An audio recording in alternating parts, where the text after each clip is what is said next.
Do you remember when Odeon was playing in the Battle City Finals against Joey Wheeler and he was almost winning, but then the winged dragon of Ra, the Egyptian god, struck him down? Of course, Odeon was standing in front of the Temple of the Kings, the 5,000-year-old sanctuary in which lie the greatest treasures of the kings of Egypt. And today, we're taking a glimpse at those in Maze of the Master. First of all, we have a centerpiece of a strategy, the man with the mark. On normal or special summon, you get to add Temple of the Kings or a spell or trap card that mentions Temple of the Kings from your deck to your hand. It also has a neat protection effect. When you have Temple of the Kings on the field, it cannot be destroyed by battle or card effects, and the Apophis monsters that you control can't as well. Yep, every combo you want to do with this deck, basically starting or relying around this card. Next off, we have Anubis, the Last Judge. Phenomenal artwork, you can see it in the back in big here. And this card is basically also the man with the mark, because you can just discard it from your hand and search one to start off your combos. Yeah, but it doesn't stop there, because in the graveyard, or in some also cases, you can special them from the hand as well. You can, if you have 3 cards in the graveyard, then that need to be trap cards or Temple of the Kings. And then when you have that, put 2 of them back to your deck, and you can special summon him out for free, with 3,000 impressive attack points, by the way. Very good way to gain back resources, and also it has a nice protective effect on the field, where when a spell or trap card you control is getting destroyed, you can target one card your opponent controls and destroy that one. So Anubis, the Last Judge, surely always has the last words on the field. Next up, we have Treasures of the Kings, which is the field spell of this deck. And this one, on its activation, immediately is going to set you 1 Apophis trap card from your deck straight to the spell and trap zone. Yep, and its name becomes Temple of the Kings, which is incredibly relevant. And also, if you thought that was strong enough already, this card, if you have a trap card in your graveyard or another spell and trap card set, so 2 in total, one is the Apophis, one is another card, you can add from your deck to your hand a monster that mentions Temple of the Kings.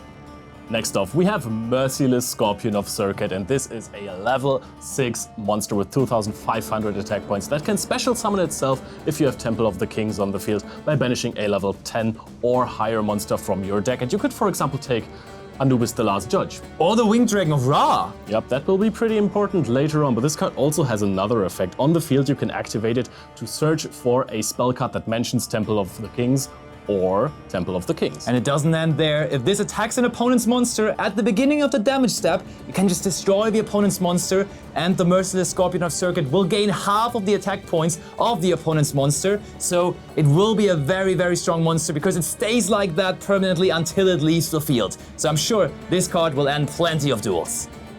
Defense of the Temple is the fusion spell of the deck, as you can use it to fusion summon from your field and your hand. But if you do use a monster that mentions Temple of the Kings from your field, you can also use monsters that your opponent controls for it.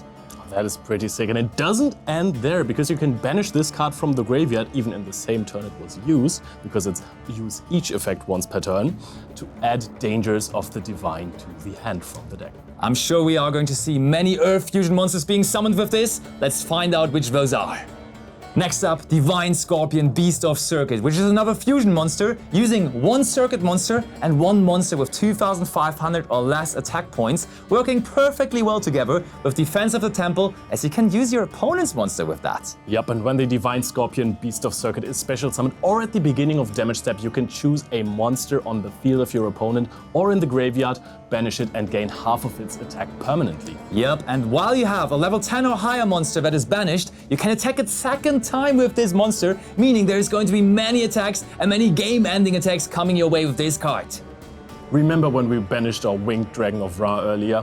And also the graveyard effect of Defense of the Temple, where it lets you banish itself from graveyard to add Dangers of the Divine. This is a quick play spell card that lets you pay half your life points, tribute a monster, and then, with ignoring its summoning conditions, you get to special summon from hand or banishment the Winged Dragon of Ra. It has 4,000 attack points, 4,000 defense points, it can't attack, and it returns to your hand in your next end phase. But not only that, if Dangers of the Divine gets sent from the field to the graveyard, you can choose the Winged Dragon of Ra on the field and send all other monsters on the field to the graveyard. Yep, and that is going to immediately happen after you resolve that card, because then it gets sent from the field to the graveyard. So if you want to have an easy way to play the Winged Dragon of Ra, that's the way to go. Another card you can search with the Man with the Mark is Verdict of Anubis, a very strong counter trap card, which can negate a spell or trap card activation and then destroy it while you have 3 other spell or trap cards on the field. Yep, and even if you control the Temple of the Kings, you can also destroy as many monsters as your opponent controls and then deal damage to them equal to half the original attack of those destroyed monsters. Okay, so Temple of the Kings is already the first of the 3 other cards you can, so this card will definitely not only be negating spells and traps, but also destroying monsters, of course. And last but definitely not least, we have Apophis the Serpent. It is another trap monster that special summons itself out and sets another Apophis trap card from your deck directly to the field, and it can even be activated on the same turn. And not only that, embodiment of Apophis can be searched when Apophis the Serpent goes to the graveyard, the original Apophis trap card. So I think Apophis the Serpent will definitely be one of your main cards you want to set with Treasures of the Kings. Those are the cards that Odeon probably would have liked to use in the Battle City finals if he wasn't struck down by the Winged Dragon of Ra. And if you want to find out how to use those cards together, definitely make sure to check out our combo videos regarding those cards, and also, of course, get your hands on Maze of the Master yourself.